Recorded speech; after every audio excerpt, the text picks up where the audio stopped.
إلهي وسيدي ومولاي ومالك رقي يا من بيده ناصيتي या अलीमा। ये जवान आज इस मस्जिद में, इस जामिया में, ए परवरदिगार, इनमें से अक्सर तेरी राह के राही हैं। ए परवरदिगार, इनमें से अक्सर तेरी बारगाह में हैं। इनके दिलों को नरम फरमा, इनके पाक दिल हैं, आलूदा नहीं हुए हैं। परवरदिगार, इनकी फरियादों के सदके में हम जैसे गुनाहगारों को भी मुआफ फरमा। यदही नासियती या अलीमा बिज़ुर्री व मस्कनती या खबीरा बिफ़क़री व फ़ाक़ती या रब्ब या रब्ब या रब्ब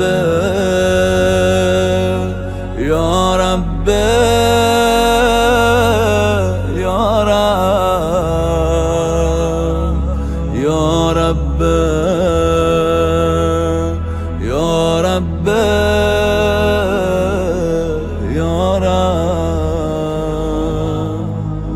या मन اسمه दवा وذكره شفاء وطاعته غنا।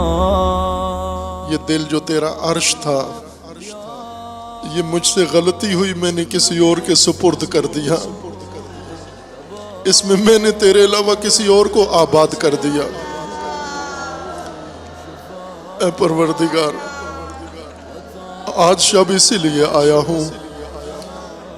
ऐ परवरदिगार, आज कोई अमल लेकर नहीं आया, आज कुछ दिखाने नहीं आया, आज सिर्फ यही लेकर आया हूँ, ये बीमार दिल। ऐ परवरदिगार, इस दिल ने मुझे आजिज बना दिया है, इस दिल ने मुझे मिस्कीन बना दिया है, इस दिल ने मुझे महरूम कर दिया है, इस दिल ने मुझे तुझसे दूर कर दिया है। या मुक़ल्लिबल क़ुलूब, या मुक़ल्लिबल क़ुलूब, ए दिलों को बदलने वाले। ذكره شفاء وطاعته غنا।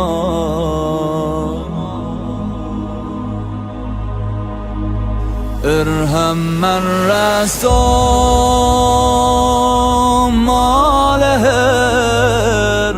الرجاء وصلاحه البكاء وصلاحه البكاء يا سابق النعم يا دافع النغم يا نور المستوحشين في الظلام قف على خدمتك جوارحي واشتد على العزيمة جوانحي واشتد على العزيمة جوانحي قف على خدمتك جوارحي اغفر لما لا يملك إلا الدعاء فإنك فعال لما تشاء فإنك فعال لما تشاء يا غياث المستغيثين يا حبيب قلوب الصادقين يا إله العالمين